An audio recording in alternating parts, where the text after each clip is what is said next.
मैं इसे ऐसे बोलता हूँ, 2015 में मैं प्रीलिम्स फेल किया, 2016-17 में और 19-20 में मैं प्रीलिम्स क्लियर किया बट मेंस नहीं किया, और 2021 में प्रीलिम्स, मेंस और साक्षात्कार के बाद 346वीं रैंक प्राप्त की। 2021 के अटेम्प्ट में मैंने क्या खास किया था जो मैंने आज तक नहीं किया था उसके पिछले अटेम्प्ट में, वो था कंटेंट इनरिचमेंट। पहले हमारे में कंटेंट ही नहीं होता था, पढ़ते थे, रिवीजन करते थे, चले जाते थे, उसमें याद नहीं रहता था। इस बार मैंने सिर्फ और सिर्फ याद रखने में फोकस किया, जिसको आप रिवीजन का नाम दे सकते हैं। और यदि हमारे भाई बहन इस चीज़ को जोड़ पाएँ देसी भाषा में, तो इसे मैं सीधा डायरेक्ट बोलता हूँ, रट्टा मारना है।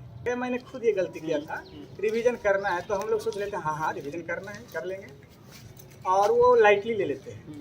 मैं कह रहा हूँ रिवीजन करना है, उसका मतलब है कि चीज़ें आपके माइंड में होनी चाहिए, और इस तरह से होनी चाहिए, फैक्ट्स, फिगर और पॉलिटिकल साइंस के शॉर्ट नोट्स, या जो भी आपके ऑप्शनल है, मैं उसके लिए क्षमा चाहता हूँ, कि रात को 2 बजे कोई थप्पड़ मारकर नींद से उठाए और बोले कि बताओ राज्य की परिभाषा, अवधारणा और इसमें क्या क्या नई चीज़ आए, तो आप एकदम से बोलना स्टार्ट कर दीजिए, बजाय कि सोचना स्टार्ट कर दीजिए। जिस दिन ये स्थिति आ गई, आप समझ लीजिए कि इसी साल आप साक्षात्कार में बैठने वाले हैं। लेकिन कभी कभी तैयारी के समय आपको कभी लगेगा कि थोड़ा पहले चीज़ें पता हो जाती और सही से पता हो जाती, और उसके बाद उस पर काम करने के बाद यदि वो सही दिशा में चल रहे हैं कि उसको सही दिशा में नहीं चल रहे वो भी पता हो जाता है, तो ज़्यादा सटीक तैयारी होती है, सफलता थोड़ी नज़दीक हो जाती है। आज के अनुभव के बाद मैं बोल रहा हूँ कि सिर्फ बुक का नाम पर्याप्त नहीं है उस चीज़ को पढ़ने के लिए।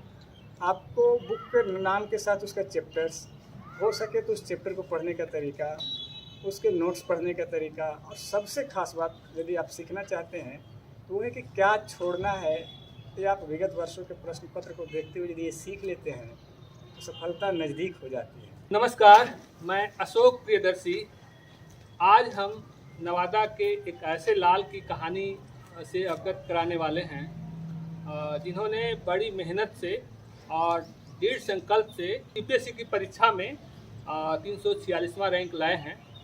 और तो इनकी कोशिश को हम लोग समझने की कोशिश करेंगे, क्योंकि किस तरह से, क्योंकि लगातार कई दफ़ा विफल रहे, उसके बाद ये सफलता पाए हैं। इसमें इनके पिताजी का, माँ का काफ़ी संघर्ष जुड़ा रहा है। तो इन सब चीज़ों को समझने की कोशिश करते हैं कि आखिर इनका क्या रहा है पूरा परिदृश्य। पहले अपना परिचय दे दीजिएगा। मेरा नाम आलोक राज नारायण यानी आलोक रंजन है। मैंने सिविल सेवा परीक्षा 2021 में 346वीं रैंक हासिल किया है। ये मेरा 7वां प्रयास था अंग्रेजी माध्यम के द्वारा, और मेरा वैकल्पिक विषय राजनीति विज्ञान और अंतर्राष्ट्रीय संबंध है। मेरी qualifications BTech in electrical and electronics engineering है, और मैंने इग्नू से मास्टर इन आर्ट्स राजनीति विज्ञान से किया है। बेसिक पढ़ाई के बारे में पहले बता दीजिए, आप कहाँ से पढ़ाई की? मैं बिहार राज्य के नवादा ज़िले के कोसी पंचायत के अंतर्गत गोड़िहारी गांव से बिलोंग करता हूं। मेरी प्राथमिक शिक्षा प्राथमिक विद्यालय गोड़िहारी में ही हुई है, और उसके बाद घर पर मेरे माता पिता की देखरेख से अक्षर ज्ञान, हैंड राइटिंग, भाषा ज्ञान, आधारभूत गणित, अंग्रेजी का ज्ञान हुआ है, और वो आधार काफ़ी मजबूत रहा है जो आगे काम आता रहा है। उसके बाद हमने माध्यमिक शिक्षा के लिए रो हाई स्कूल और जीवनदीप पब्लिक स्कूल नवादा में नामांकन कराया। इसी बीच मैं सैनिक स्कूल तिलैया और के लिए चयनित हुआ था, और बट किसी कारणवश वहाँ एडमिशन नहीं हो पाया। और 10th के बाद मैं कोटा गया इंजीनियरिंग की एंट्रेंस एग्जामिनेशन के प्रिपरेशन के लिए, और उसके बाद बीटेक किया मैंने गुरु गोविंद सिंह इंद्रप्रस्थ विश्वविद्यालय नई दिल्ली से। और उसके बाद 2015 से मैंने सिविल सेवा परीक्षा की तैयारी शुरू कर दी थी गंभीरतापूर्वक। अच्छा जी। तो आप इंजीनियरिंग की पढ़ाई करके सिविल सेवा में आने के पीछे क्या वजह रही, या कैसे इसको चयन किया? सर, सिविल सेवा परीक्षा में जाने का रुझान या कहें अभिरुचि मेरी शुरू से ही रही थी। जब भी हमने देखा अपने गांव में, समाज में और अपने ज़िले में, जो कि आज भी एक आकांक्षी जिला है भारत सरकार के अनुसार, तो वहाँ पर प्रशासनिक सेवा के अधिकारियों का यहाँ के रचनात्मक कार्यों में जिला को विकसित करने में, हमारे समाज के लोगों के लिए काम करने में जो योगदान मैंने देखा है खुद अपनी आंखों से, भले ये ग्राम स्तर पर हो, प्रखंड स्तर पर हो या जिला स्तर पर हो, या हमने अखबारों में जो पढ़ा था कि ये राज्य स्तर पर, अंतर्राष्ट्रीय और राष्ट्रीय स्तर पर जो भी होता है उसमें सिविल सेवकों की भूमिका अति महत्वपूर्ण होती है। इन सब चीज़ों को देखते हुए हमने और मेरे अंदर ये अभिलाषा जगी कि मैं भी वहाँ पर जाकर अपने लोगों के लिए, अपने देश के लिए और अपने मानव सभ्यता के लिए कुछ कर सकूं, और तो मेरा जीवन भी सफल रहेगा। इसके कारण मैंने ये फैसला लिया कि सिविल सेवा मेरे लिए उपयुक्त अवसर प्रदान करेगा, और मैंने वहीं से तय किया था कि मुझे सिविल सेवा में जाना है। इसके लिए आपने प्लान कब किया कि कब हमको अब यूपीएससी करना है? कोई प्लान या कोई प्लानिंग तो होगी आपकी? सर, प्लानिंग तो रही। अब चेतन मन में ये शुरू से ही रहा था, लेकिन ये शुद्ध रूप से या गंभीरतापूर्वक जो प्रयास स्टार्ट हुआ वो इंजीनियरिंग के बीच में से शुरू किया था। उसमें जो प्रतियोगिता दर्पण, प्रतियोगिता किरण और जो भी पत्रिकाएं आती थी उस टाइम, उसमें जो भी हमारे टॉपर्स के साक्षात्कार छपते थे, जिसमें आप जैसे लोगों का महत्वपूर्ण रोल रहा है, उनसे सीखकर कि क्या क्या पुस्तकें और किस तरीके से पढ़ना चाहिए, कितने समय लगते हैं और इसमें के किस प्रकार की संभावनाएं आगे मिलती है, उन सब चीज़ों को आधार बनाकर हमने एक पुस्तकों की एक वैनिष्ट सूची तैयार किया। उसमें सभी पुस्तकें वही थी जो बेसिक टेक्स्ट बुक होती है, और उसको बार बार पढ़ा।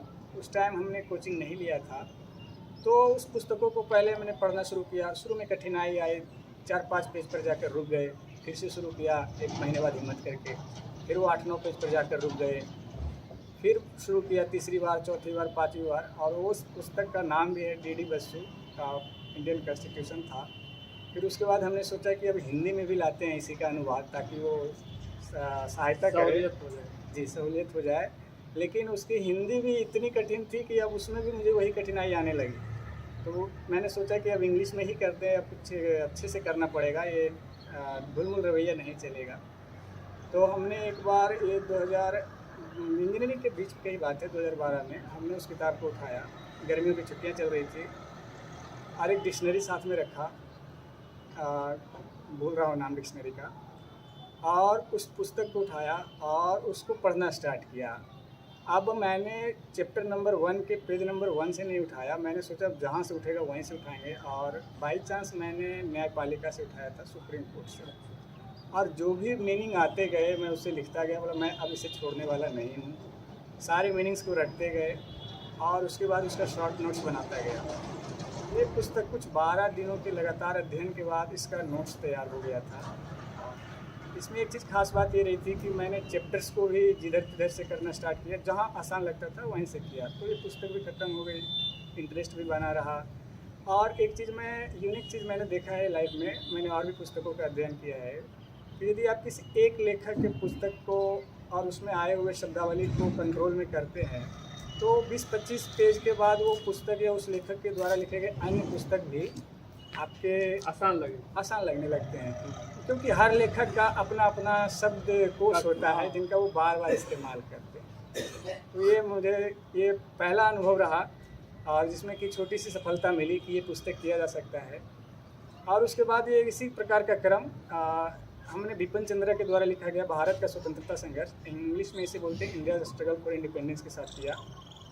और उसमें भी मैंने लगभग 5-6 महीने लगा दिए एक रीडिंग पूरा करने। उसके बाद ये दूसरी टेक्स्ट बुक थी, अब उसको फिर से मैंने वापस पढ़ना स्टार्ट किया, 1 बार, 2 बार, 3 बार, 4 बार, और ये क्रमशः चलता गया। और इसी प्रकार अन्य विषयों को भी मैंने इसी प्रकार से अध्ययन शुरू किया। तो जिस वर्ष 2015 में मैंने ग्रेजुएशन किया, उस साल मैं जब प्रीलिम्स में बैठा, तो मैं लगभग 10+ मार्क्स से प्रीलिम्स में नहीं हो पाया। उसी समय असिस्टेंट कमांडेंट CAPF यूपीएससी द्वारा आयोजित होने वाली परीक्षा में रिटन परीक्षा क्वालिफाई किया था, फिजिकल क्वालिफाई नहीं कर पाया। उसके बाद अगले साल मैंने उस साल के टॉपर डॉक्टर गौरव अग्रवाल से सर से सीखा था कि इन चीज़ों को नोट्स बनाकर पढ़ने से चीज़ें सुव्यवस्थित हो जाती है, रिवीजन के समय सहारा मिलता है और आपकी तैयारी सटीक हो जाती है। तो 2016 के प्रीलिम्स के लिए मैंने सभी चीज़ों के नोट्स बनाने स्टार्ट किए और उसका रिवीजन किया। दोस्तों के साथ टेस्ट सीरीज लगाए, विगत वर्षों के प्रश्न पत्र भी हल किए और उस वर्ष की परीक्षा में मतलब प्रीलिम्स के पहले लगने लगा था कि प्रीलिम्स हो जाना चाहिए, क्योंकि मुझे नहीं लगता अब इसके बाद भी कुछ पढ़ने की ज़रूरत है। फिर भी स्कोप तो हमेशा बना ही रहता है। उस समय शायद मैं अज्ञान था, तो उस साल प्रीलिम्स क्लियर हुआ। 2016 में पहली बार क्लियर हुआ। उसमें वो टेक्स्ट बुक और डॉक्टर गौरव अग्रवाल सर के नोट्स बनाने की व्यवस्था का बहुत ही ज़्यादा सहयोग रहा। इसी बीच जब ग्रेजुएशन होने वाला था तो मैंने ALS कोचिंग जो है दिल्ली में मुखर्जी नगर में, मैंने GS मेंस की कोचिंग लिया था। प्रीलिम्स के लिए नहीं लिया था, क्योंकि वो टेक्स्ट बुक्स पढ़ रखा था, तो बेसिक चीज़ें क्लियर हो गई। 2016 का जब प्रीलिम्स क्लियर हुआ तो मैं मेंस मेरे लिए बिल्कुल नया था, क्योंकि मैं अभी तक सिर्फ प्रीलिम्स फोकस ही प्रिपरेशन कर रहा था। किसी तरह क्रैश कोर्स ज्वाइन करने की कोशिश किया और वो उसमें भी असफल रहा। और ख़ास करके जो हमारा वैकल्पिक विषय रहा था राजनीति विज्ञान, उसमें मुझे कुछ पता नहीं चल रहा था कि इसमें क्या हो रहा है, क्या होने वाला है, क्या लिखना है। सिलेबस तो पता था क्योंकि वो लिखा है हमारे नोटिस में, लेकिन सिलेबस के अंदर क्या लिखना है, कहाँ से पढ़ना है, बुक का लिस्ट आ जाता था टॉपर्स के द्वारा। लेकिन आज के अनुभव के बाद मैं बोल रहा हूँ कि सिर्फ बुक का नाम पर्याप्त नहीं है उस चीज़ को पढ़ने के लिए। आपको बुक के नाम के साथ उसका चैप्टर्स, हो सके तो उस चैप्टर को पढ़ने का तरीका, उसके नोट्स पढ़ने का तरीका, और सबसे खास बात यदि आप सीखना चाहते हैं तो वो है कि क्या छोड़ना है। ये आप विगत वर्षों के प्रश्न पत्र को देखते हुए यदि ये सीख लेते हैं तो सफलता नज़दीक हो जाती है। ये क्या छोड़ना है ये आपको शायद यदि किसी ने नहीं बताया तो आपको 1-2 प्रयास, प्रीलिम्स में क्या छोड़ना है प्रीलिम्स में देने के बाद, मेंस में क्या छोड़ना है मेंस में देने के बाद, और इसी प्रकार साक्षात्कार में क्या करना है और क्या नहीं करना है वो उस गेम खेलने के बाद पता चलता है। हकीकत में यदि आप सौभाग्यशाली हैं और भगवान करे आपको ये सौभाग्य मिलता रहे, प्रयास के पहले ही मिले, तो आपको पहले ही पता चल जाएगा कि रूल्स ऑफ द गेम क्या है, आपकी सफलता आपके नज़दीक रहेगी। ये आपका कैमा प्रयास में हो पाया था? ये मेरा 7वां प्रयास है। इसके पहले मैं 5 बार मुख्य परीक्षा तक पहुंचा था। 2016, 2017, 19, 20 और 21। अच्छा, 15 आप नहीं कर पाया था? 15 नहीं कर पाए थे और 18 में मैंने प्रिपरेशन नहीं किया था, बस एग्ज़ाम दिया था। यहाँ पर भी मैं अपने आने वाले दोस्तों को बताना चाहता हूँ कि कभी भी कोई भी प्रयास हाफ हार्टेड मत दीजिए, और कोई भी प्रयास बिना मुख्य परीक्षा के तैयारी के मत दीजिए, क्योंकि आप पछताएंगे यदि आपको लास्ट अटेम्प्ट में जाने वाले हो, दूसरे तीसरे अटेम्प्ट बचने वाले हैं। एक चीज़ और एक कारक दिखता है इस तथ्य के पीछे कि यदि आप लास्ट अटेम्प्ट में जाकर IRS बनते हैं या कोई सर्विस लेते हैं और आपके मन इच्छा है कि मुझे और इम्प्रूव करनी है, इस सर्विस से संतुष्टि नहीं है, तो वो अटेम्प्ट बचा रहेगा, वो तभी संभव हो पाएगा। वरना जब तक सफल नहीं होते तब तक लगता है बस किसी तरह सफल हो जाए, कोई रैंक आ जाए तो मेरा काम हो जाएगा। लेकिन ये मानव मन है, मस्तिष्क है, सभ्यता का विकास भी इसीलिए हुआ है, हम कभी संतुष्ट नहीं होते हैं। तो उस संतुष्टि को आधार देने, उस आकांक्षा को आधार देने के लिए अपने कोई भी प्रयास को व्यर्थ न गंवाएं। कम से कम मुख्य परीक्षा को सम्मानजनक तैयार कर ही बैठें। आखिरी परीक्षा का जो तैयारी थी कैसे थी? सर तैयारी तो वैसे ही रहती है जैसे चलती है। आपका कॉन्फिडेंट लेवल क्या कह रहा है? हाँ, आप जब इस परीक्षा में बार बार बैठते हैं, जिस स्तर पर बार बार बैठते हैं, तो अगले प्रयास में आपको ये आइडिया लग जाता है कि मैंने पिछली बार क्या किया है और उस मार्कशीट में क्या आया है। तो जब प्रीलिम्स हुआ तो मैं बता देता हूँ, ये नेचुरली सभी के साथ होता है, इसमें कोई अतिशयोक्ति नहीं है और आप भी डरिएगा नहीं। सिर्फ 2016 के प्रीलिम्स में मुझे कॉन्फिडेंस था कि हो जाएगा। 2017, 19, 20, 21 में भी हुआ, लेकिन रिजल्ट तक मुझे लगता था पता नहीं होगा कि नहीं होगा कि नहीं। मेंस में मार्क्स आ रहे थे, लेकिन क्या पढ़ने के बाद क्या आ रहे थे वो मुझे पता था। 2021 के प्रयास में मैंने उन चीज़ों को देखा, टॉपर्स के जो आंसर्स होते हैं जो कोचिंग्स के द्वारा फ्री में प्रोवाइड किए जाते हैं उनको देखा, अपने कंटेंट जो मैंने लिखा था एग्ज़ाम में उसको देखा, कुछ क्वेश्चन मैं छोड़ भी देता था उसको देखा, हम अपने भाषा और जिस तरह से प्रेजेंट करते थे उसको देखा। तो मुझे बहुत ज़्यादा स्कोप दिखाई दे रहा था कि मैं क्या एग्जैक्ट मुझे क्या करना है। 2021 के अटेम्प्ट में मैंने क्या खास किया था जो मैंने आज तक नहीं किया था उसके पिछले अटेम्प्ट में, वो था कंटेंट एनरिचमेंट। पहले हमारे में कंटेंट ही नहीं होता था, पढ़ते थे, रिवीजन करते थे, चले जाते थे, उसमें याद नहीं रहता था। इस बार मैंने सिर्फ और सिर्फ याद रखने में फोकस किया, जिसको आप रिवीजन का नाम दे सकते हैं। और यदि हमारे भाई बहन इस चीज़ को जोड़ पाएँ देसी भाषा में, तो इसे मैं सीधा डायरेक्ट बोलता हूँ, रट्टा मारना है। आप इस चीज़ से बिल्कुल भी मत संकोच कीजिए कि रट्टा मारना एक गलत बात है, बुरी बात है, उसमें दिमाग नहीं है। आप ग्रेजुएट हैं, आप बिल्कुल समझ रहे हैं चीज़ों को, बिना समझे तो रट्टा भी नहीं मारा जाएगा।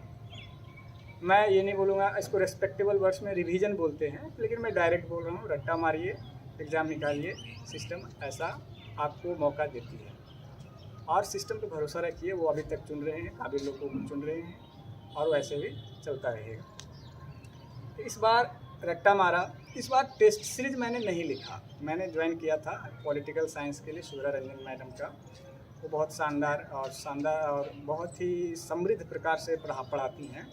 उनका जो मटेरियल होता है वो भी शानदार होता है, उनका स्टाइल शानदार होता है। लेकिन मैंने टेस्ट सीरीज लिखा नहीं। मुझे एग्जैक्टली पता था कि टेस्ट सीरीज से मिलता क्या है। इसके लिए मैं 2017 के सिविल सेवा टॉपर श्री अनुदीप शेट्टी का धन्यवाद करना चाहता हूँ।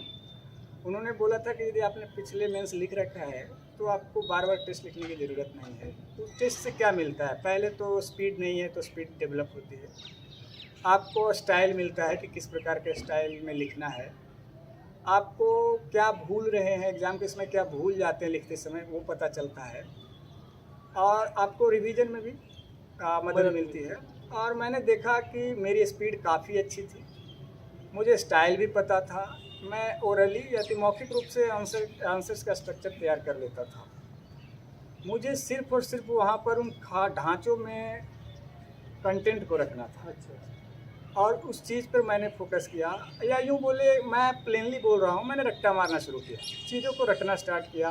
भले वो political science and international relation हो, GS 1, 2, 3, 4 हो, या ऐसे हो, एथिक्स हो, हर जगह रटना है।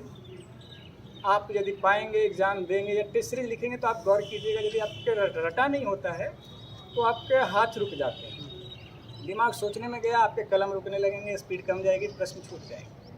वो अच्छा नहीं है। दूसरा है, रट्टा नहीं मारेंगे तो समय भी है, स्पीड भी है, तो लिखेंगे क्या? आप जो लिखेंगे उससे बेहतर कोई और लिखेंगे और ये प्रतियोगिता परीक्षा है तो उनको बेहतर अंक प्राप्त होंगे और वो बेहतर करेंगे। इसी प्रकार कंटेंट रहने के कारण ये कंटेंट और रट्टा का उपयोग यहाँ तक कि इंटरव्यू में भी जाता है, साक्षात्कार में। वो पर्सनालिटी टेस्ट है, वो बिल्कुल में पर्सनालिटी टेस्ट ही है, लेकिन पर्सनालिटी का एक हिस्सा ज्ञान भी होता है। और वो ज्ञान जब तक आप याद करके नहीं रखेंगे तो वहाँ पर बोलने में दिक्कत होगा, तो वहाँ भी असर करता है। इसलिए इस चीज़ को मेमोरी बोल लीजिए या रट्टा बोल लीजिए, आपको हर कदम पर इस परीक्षा के हर स्टेप पे काम आता है। रिवीजन जिसको बोलते हैं। जी बिल्कुल, रिवीजन। यदि प्लेनली रिवीजन बोल रहे हैं तो हमने क्या देखा, हमारे दोस्तों में देखा है, मैंने खुद ये गलती किया था। रिवीजन करना है तो हम लोग सोच लेते हैं हाँ रिवीजन करना है, कर लेंगे, और वो लाइटली ले लेते हैं। मैं कह रहा हूँ रिवीजन करना है, उसका मतलब है कि चीज़ें आपके माइंड में होनी चाहिए और इस तरह से होनी चाहिए, फैक्ट्स, फिगर और पॉलिटिकल साइंस के शॉर्ट नोट्स या जो भी आपके ऑप्शनल है, मैं उसके लिए क्षमा चाहता हूँ, कि रात को 2 बजे कोई थप्पड़ मारकर नींद से उठाए और बोले कि बताओ राज्य की परिभाषा, अवधारणा और इसमें क्या क्या नई चीज़ आए, तो आप एकदम से बोलना स्टार्ट कर दीजिए, बजाय कि सोचना स्टार्ट कर दीजिए। जिस दिन ये स्थिति आ गई, आप समझ लीजिए कि इसी साल आप साक्षात्कार में बैठने वाले हैं। तो आप साक्षात्कार में तो लास्ट टाइम बैठे ना? जी, फर्स्ट टाइम। ये मेरा पहला साक्षात्कार था। इसके पहले मैं 4 बार और मुख्य परीक्षा लिखा था, लेकिन ये 5वीं मुख्य परीक्षा में मैंने साक्षात्कार की अर्हता प्राप्त की। जी, तो साक्षात्कार में क्या कुछ ख्याल रखना चाहिए, या आपके साथ क्या हुआ? जी, साक्षात्कार की भी तैयारी होती है। मैं अभी से लोगों को बोल देना चाहता हूँ कि इस भुलावे में या कहीं से कोई सुनते हैं कि साक्षात्कार एक व्यक्ति की परीक्षा है जिसकी कोई तैयारी की ज़रूरत नहीं होती है, ये एक छलावा है, ये आपके साथ धोखा हो सकता है। साक्षात्कार की बिल्कुल तैयारी होती है, वैज्ञानिक तरीके से तैयारी होती है, इसके भी नोट्स बनाए जाते हैं, इसके लिए प्रैक्टिस किया जाता है। आप आईने के सामने करते हैं, दोस्तों के सामने करते हैं, मॉक इंटरव्यू जो आप यूट्यूब पर टीवी पर देखते हैं उसका तैयारी होता है। आप लैंग्वेज बोलने की तैयारी करते हैं, मन में सोचते हैं कि क्या बोलना है, नोट्स में लिखते हैं, फिर भाषा को देखते हैं कि मैंने जो बोला वो सही है कि नहीं है, फिर से उसको बदलते हैं। फिर आप अपने बारे में, अपने राज्य, जिला और अपने ग्राम के बारे में, अपनी शैक्षणिक योग्यता के बारे में, अपने राष्ट्र के बारे में, वैकल्पिक विषय के बारे में और जो आपने सबसे उच्च शिक्षा हासिल की है उस विषय के बारे में बिल्कुल तैयारी की जाती है और वैज्ञानिक तरीके से तैयारी की जाती है और ये फ़ायदा करता है साक्षात्कार में। जैसे आप कोई सवाल बता सकते हैं कि जो आपसे पूछा गया हो जिसको आपने जवाब दिया? जी, सवाल तो शुरू वाला ही इंटरेस्टिंग था। उन्होंने देखा कि मेरा नाम डॉक्यूमेंट्स में आलोक रंजन आया हुआ है डिटेल्ड एप्लीकेशन फॉर्म में, जबकि सिग्नेचर में उनको दिख रहा था समथिंग एल्स कि ये कॉम्प्लिकेटेड सिग्नेचर है आपका, फिर नारायण लिखा हुआ है, प्लीज़ एक्सप्लेन दिस जलेबी। तो मैंने बोला कि मेरा नाम आलोक रंजन था 10th तक, 12th तक। उसके बाद मैंने ग्रेजुएशन के दौरान आलोक राज नारायण चेंज किया, आलोक रंजन से, सॉरी। तो आलोक राज नारायण के बाद मैंने सिग्नेचर भी चेंज किया, उसमें ARN इनिशियल था, इंग्लिश में लिखा था, सुपर इम्पोज था एक के ऊपर एक, और नारायण जो था मैंने देवनागरी लिपि में हिंदी में लिखा था। और ये उसके बाद प्रक्रिया आगे बढ़ती गई कि आपके माता पिता जी शिक्षक हैं तो इसका असर आप पे पड़ा होगा, तो बिल्कुल पड़ा है। मैं उनके लिए धन्यवाद देता हूँ, अपने परिवार को, अपने माता पिता को, और इस आधार पर आगे बढ़ता रहा साक्षात्कार, जिसको मैं पूरा डिटेल में तो अभी नहीं बता सकता। कुछ ऐसा सवाल है जो शेयर किया जा सकता है? सर फिर उन्होंने राजनीति विज्ञान से भी पूछा था सर कि 42वां संविधान संशोधन के बारे में बताइए। फिर चीन जो है लद्दाख क्षेत्र में आया हुआ है पंगोंग त्सो के आसपास, उसको, इससे आप क्या समझते हैं? आपकी हॉबी रही है रेलवे इंथुजियास्ट, इसका क्या मतलब है? भारत में रक्षा अनुसंधान में क्या मतलब, क्यों पीछे रह रहे हैं, क्या किया जा सकता है, इन सब चीज़ों पर आया। और सभी चीज़ें तो मैं सिलसिलेवार ढंग से अभी याद नहीं कर पा रहा हूँ, इसके लिए क्षमा चाहता हूँ। और जैसे आप टोटल करीब 5 बार प्रीलिम्स और 5 बार मुख्य परीक्षा पास किए। 5 बार प्रीलिम्स पास किए, मुख्य परीक्षा में पहली बार बढ़ा आगे। अच्छा, हाँ, 4 बार मैं मुख्य परीक्षा में ही सफल हो रहा। असफल हो गए। जी। अच्छा, ये पहली दफ़ा थी? हाँ, मैं इसे ऐसे बोलता हूँ, 2015 में मैं प्रीलिम्स फेल किया, 2016-17 में और 19-20 में मैं प्रीलिम्स क्लियर किया बट मेंस नहीं किया, और 2021 में प्रीलिम्स, मेंस और साक्षात्कार के बाद 346वीं रैंक प्राप्त हुई। 2021 में आप तीनों क्लियर? हाँ, तीनों चरण को मैं 2021 में ही पास कर पाया। एक लंबा प्रक्रिया हो गया, लंबा समय लग गया, तो इसमें आपको क्या लगता होगा, अंदर से फीलिंग आता होगा? हर स्टूडेंट को आता है। हाँ, लेकिन इस बात को मैं शेयर करता हूँ कि उस समय आता है निराशा, हताशा, ये कर तो रहा हूँ, चीज़ें पता नहीं चल रही है, और यूपीएससी का एक साइकिल बन जाता है थोड़ा, उसे बोलते हैं दुष्ट चक्र या विशेष साइकिल अंग्रेजी में बोलते हैं। तो कभी कभी इसमें फंस जाते हैं, तो उस समय हताशा आती है, लगता है कि कुछ चीज़ें पता चल जाती समय से पहले, तो मैं थोड़ा और पहले हो जाता, और कुछ चीज़ें एकदम से सामने आने पे पता चलती है अच्छा ये चीज़ थी हकीकत में, और कुछ चीज़ें तो एकदम से स्टेज को पार हो जाने के पता चलती ये चीज़ें काम करती है।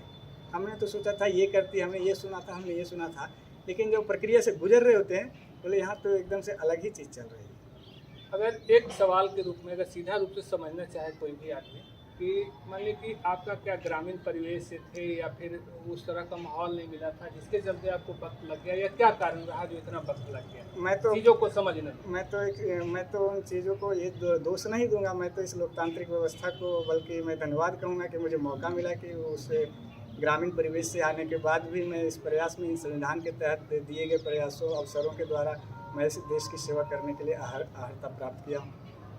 लेकिन कभी कभी तैयारी के समय आपको कभी लगेगा कि थोड़ा पहले चीज़ें पता हो जाती और सही से पता हो जाती, और उसके बाद उस पर काम करने के बाद यदि वो सही दिशा में चल रहे हैं कि इसको सही दिशा में नहीं चल रहे वो भी पता हो जाता है, तो ज़्यादा सटीक तैयारी होती है, सफलता थोड़ी नज़दीक हो जाती है। जी, मतलब कि ये सड़क की तरह या नदियों की तरह ऐसे ऐसे यात्रा करने से अच्छा है कि रेलवे लाइन की तरह सीधे जाएं, हवाई जहाज़ की यात्रा की तरह सबसे कम दूरी को तय करें और सफलता प्राप्त करें।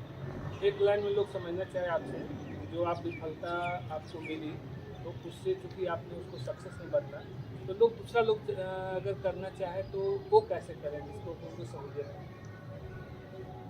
आप यदि आपका मुख्य बिंदु है सहूलियत, तो मैं इसके लिए बोलूँगा कि आप एक मेंटर ढूँढिए और आपको लग रहा है कि मेंटर ईमानदारी पूर्वक आपको बता रहे हैं, तो आप अपने में अनुशासन लाइए और उस मेंटर की बातों को बिल्कुल अक्षरशः पालन कीजिए। आप बिल्कुल सबसे पहले प्रयास में, सबसे पहले ईमानदार प्रयास में आप सफल होंगे।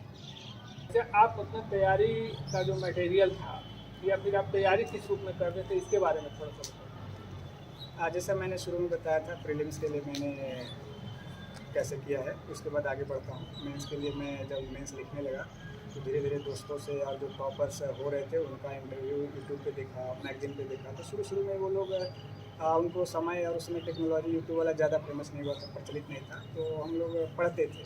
इसमें आप लोगों जैसे पत्रकार लोगों का बहुत योगदान रहा है, तो इसलिए मैं आप लोगों को भी धन्यवाद देता हूँ कि जिनसे हम लोगों को गाइडेंस मिलता है आपके प्रयासों के द्वारा।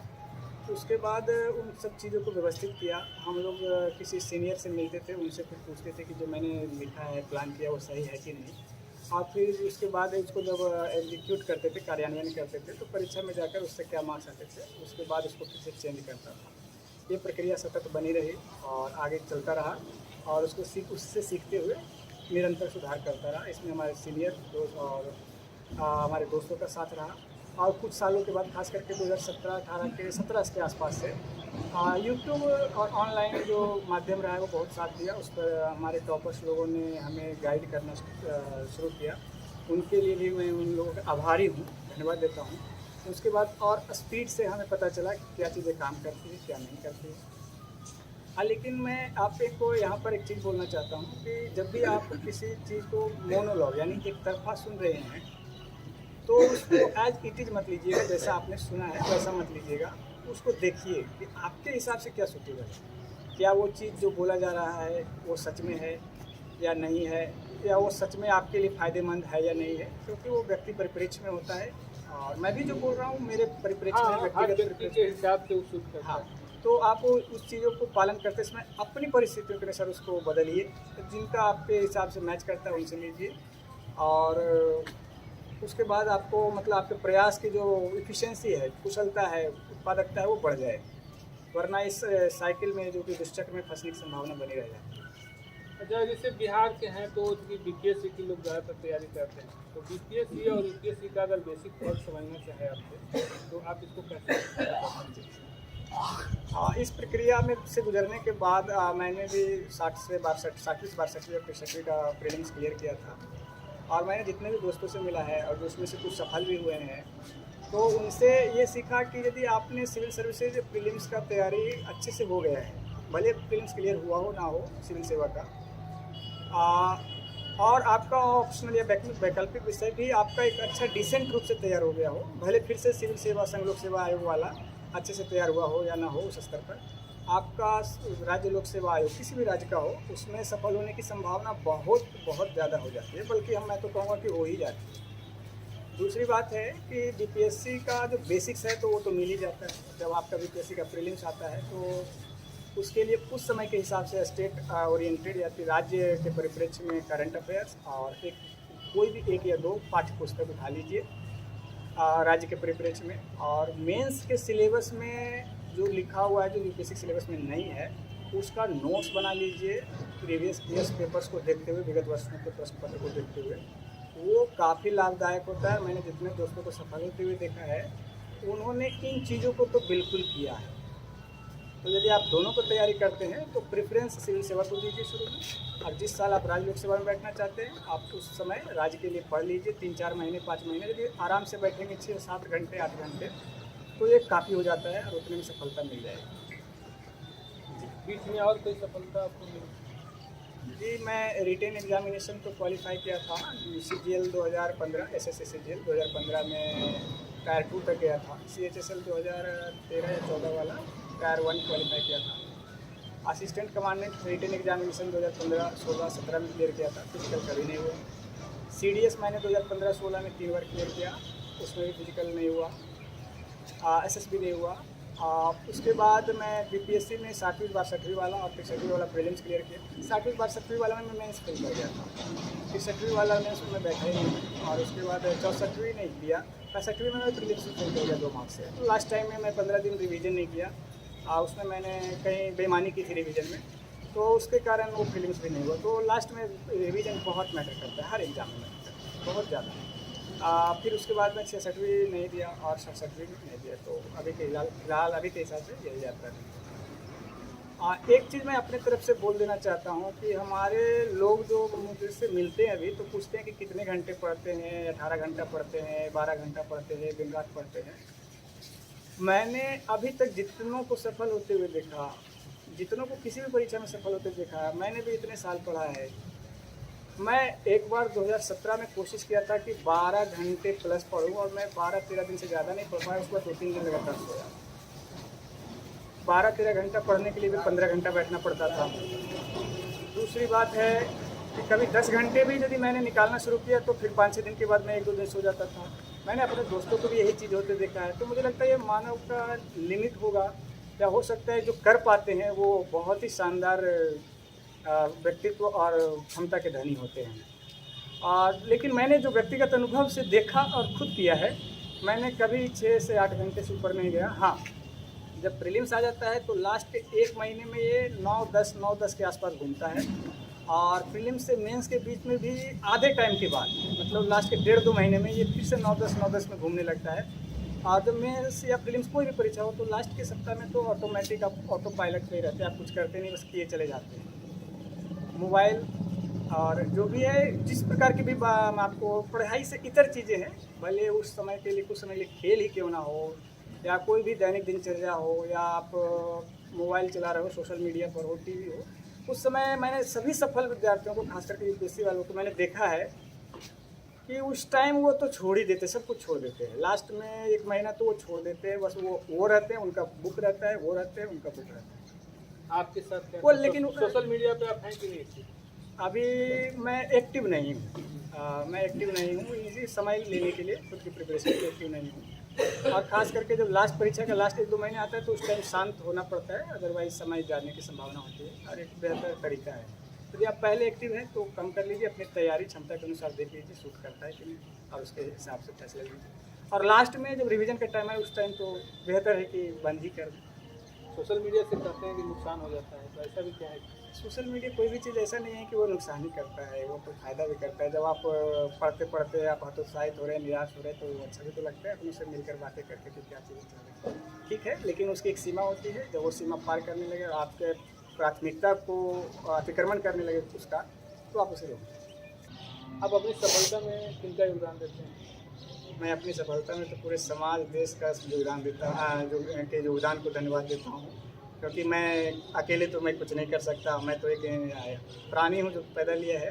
हमारे माता पिता, परिवार, गांव, देश, राज्य, सभी दोस्त, शिक्षक, आप जैसे लोग, जैसे पुराने टॉपर्स का जो इंटरव्यू लाते थे उनसे भी सीखा, पुराने टॉपर से सीखा, हर किसी से, जिनसे भी मिला, जिनसे भी देखा, जिनको सुना, जिनसे पढ़ा, जिन्होंने भी मेरे साथ कभी एक पल बिताया, उस पल को खुशनुमा बनाया, या जिससे भी कुछ एक्सपीरियंसेस मिले नए, उन सब का कहीं ना कहीं परोक्ष या अपरोक्ष रूप से इस परिणाम में योगदान रहा है, और उन सभी को मैं धन्यवाद देता हूँ। आपके साथ एक और मतलब एक तरह से एक आपके साथ एक और पहलू जुड़ा हुआ था कि जैसे आप 7 सालों से तैयारी कर रहे थे और करीब 15 सालों से गांव नहीं जा रहे थे, इसकी क्या कहानी? सर, मैं 2006 का होली था, उस समय गांव से नवादा आया था, तो उस टाइम मैंने सोचा कि मुझे पता चल गया था कि मुझे जो भी करना है शिक्षा के सहारे ही करना है, मुझे किसी अन्य क्षेत्र में करियर नहीं बनाना है। और कुछ आइडिया लग गया था कि शिक्षा में यदि मैं पढ़ूंगा तो मुझे सिविल सेवा में जाने के बाद सबसे ज़्यादा लोगों के साथ इंटरेक्ट करने का मौका मिलेगा और परोक्ष रूप से सेवा करने का मौका मिलेगा। तो मैंने ठाना था कि जब मैं निकला हूँ तो वापस तभी आऊँगा जब उस परीक्षा को क्लियर कर लूँ और लोगों की सेवा करने लायक हो जाऊँ, अपनों को मदद करने लायक हो जाऊँ, अपने समाज के लिए, अपने देश के लिए रचनात्मक कार्यों को करने लायक हो जाऊँ। और उस समय इन्होंने सोचा था कि इसी बहाने और इसी तरीके से मैं अपने आप को प्रोत्साहन देता रहूँगा। सेल्फ मोटिवेशन इस परीक्षा में बहुत ही ज़्यादा महत्वपूर्ण है, इस्लामिक प्रक्रिया में। तो वो मेरे लिए एक सेल्फ मोटिवेशन था, तो वो काम करता रहा, प्रेरणा स्रोत था। और इसका भगवान ने मुझे आशीर्वाद दिया कि जो मैंने सोचा और उसको उन्होंने परिणाम में परिणत किया। तो मैं उन सभी ग्रामवासियों को, हमारे गांव के पड़ोसियों को, हम अपने लोगों को, रिश्तेदारों को, दोस्तों को, सभी शिक्षकों को, कोचिंग संस्थानों को, शैक्षणिक संस्थानों को और भगवान को, सभी का आशीर्वाद स्नेह के कारण मैं अपने वचन को पूरा कर पाया। और इसके लिए फिर से मैं सभी लोगों का धन्यवाद देता हूँ। आपकी पढ़ाई तो क्योंकि पिताजी का पैसे उस समय आपकी स्थिति ठीक नहीं, तो बहुत मुश्किल से पढ़ाए, जानकारी मिली कि ज़मीन है, तो इसको आप किस रूप में लेते हैं? मैं बैलगाड़ी का गाड़ी था, वो बैल थे, एक फ्रेज है बस, इसके आगे मैं नहीं बोलूँगा। तो अच्छा, जैसे जब विफल होते होंगे तो पिताजी और आप लोगों के बीच आपके साथ खास करके बात होती होगी, तो उसमें किस तरह का एक दोनों के बीच में एक दूसरे के बीच जो वार्तालाप होती थी उस दौर में, वो क्या रहती थी? थोड़ा उस बात को शेयर करिएगा, क्योंकि हर गार्जियन और बच्चे के बीच में एक रहती है ये गैप, तो इसको आप लोग कैसे शेयर करते हैं? मेरे पिताजी को मैंने जहाँ तक जाना है वो भी शिक्षा प्रेमी है, और वो भी शिक्षा के प्रति असीम आज चाहत रखते हैं, सम्मान करते हैं। और मैंने उनको देखा है कि शिक्षा के लिए जो भी ज़रूरी बन पाया उन्होंने अपने क्षमता से आगे जाकर करने की क्षमता उनमें है। और मैं अपने आप को सौभाग्यशाली मानता हूँ कि उनके यहाँ मेरा जन्म हुआ और मैं अपने मुकाम को पा पाया। और मैं अपने दोस्तों को देखा है, उनके भी जो अभिभावक होते हैं जी तोड़ मेहनत करते हैं, अपने संसाधनों के साथ पूरा संघर्ष करते हैं, उनका साथ देते हैं। और लेकिन ये कुछ अवसर होते हैं, कुछ चीज़ें होती है, परिस्थितियाँ होती है जो हमारे हाथ में नहीं होती है, कभी समय से पहले निकल जाती है, आगे निकल जाती है। तो वहाँ पर मैं अपने आप को सौभाग्यशाली मानता हूँ कि मुझे उनका साथ मिला और मैं इस संघर्ष को जारी रख पाया एकाग्र मन से। और मैं बाकी जो प्रतिभागी छात्र हैं, मेरे भाई बहन हैं जो भी प्रतियोगिता परीक्षा की तैयारी कर रहे हैं या आगे करने वाले हैं, उनसे मैं यही आग्रह करूंगा कि माता पिता जो हमें सहयोग दे रहे हैं, आप अकेले इंसान हो इस धरती पर जो जानते हैं कि आपका प्रयास ईमानदार है कि नहीं है। ऊपर वाला तो सब देखता है जो भी हो, लेकिन इस धरती पर तो आप देखते हैं। आप अपने प्रयास को ईमानदार रखिए, जिस भी क्षेत्र में, जिस भी चीज़ में आप प्रयास करें। अभिभावकों से मेरा विनती है कि कभी कभी हम लोग असफल हो जाते हैं, हमारे दोस्त भी असफल हो जाते हैं। वो ऐसा नहीं है कि वो पढ़ नहीं रहे थे, कभी कभी गलती होती है, गलतियां तो मैंने भी किया है, उसके कारण भी सफलता दूर हुई है। और वो भी करते होंगे, हम लोग मानव ही हैं, मनुष्य है, गलतियाँ करते हैं। तो अभिभावकों से फिर से मैं अनुरोध करता हूं कि वो अपने बच्चों की गलतियों को, और ख़ास करके यदि वो मासूम गलतियां हैं तो माफ़ कर दीजिए। वो गलतियां करने के बाद वो ही पछताते हैं कि अगली बार नहीं करूंगा, अवसर दीजिए। यदि आपने देखा है कि उस बच्चे में शिक्षा के क्षेत्र में ही और उसी करियर में लगन है, उसका मन है, इच्छा है कि मैं पापा मैं करूँगा, मम्मी मैं करूँगा या करूँगी, तो आप यूँ समझ लीजिए कि वो करेंगे। आप उन्हें सपोर्ट देते रहिए, यदि आप में जितनी क्षमता है कीजिए, और भगवान आपको आशीर्वाद देंगे। आज हमें मिला है, कल आपको मिलेगा, ये बिल्कुल मिलेगा, होकर रहता है तो होगा। आप अपना पारिवारिक पृष्ठभूमि बता दीजिए, परिवार में लोग क्या करते हैं?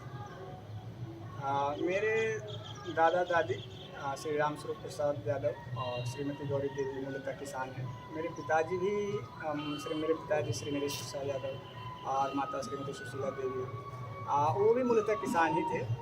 उसके बाद उन्होंने बिहार सरकार के द्वारा नियोजित शिक्षक की जो नियुक्ति हुई है 2007 के आसपास, लगभग या 5 के आसपास में भूल रहा हूँ एग्जैक्ट, उसमें उनका चयन हुआ था। उसके बाद वो शिक्षक हैं। मेरे पिताजी मध्य विद्यालय के शिक्षक हैं, माताजी प्राथमिक विद्यालय के शिक्षक हैं।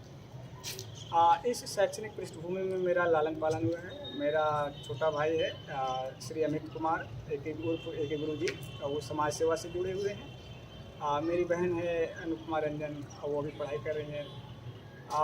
इन सभी परिवार के लोगों के बीच, अपने गांव के लोगों के बीच और दोस्तों के बीच हमारी परवरिश हुई है, और बहुत ही अच्छा परिवार है। सब एक दूसरे का सहयोग करते हैं, साथ देते हैं, प्रोत्साहन देते हैं, और सभी एक दूसरे के साथ सुख दुख बांटते हैं और आगे बढ़ने का प्रयास करते हैं। एक आखिरी सवाल ये है कि आमतौर पे जब नवादा की उपलब्धि होती है तो नवादा के लोग बहुत खुश होते हैं। मेरा नवादा के आदमी है तो एक उम्मीद भी रहती है लोगों को कि नवादा का शायद भला हो। नवादा पिछड़ा जिला है, आप भी बोल चुके हैं जी। तो ऐसे में आप क्या कर पाएंगे?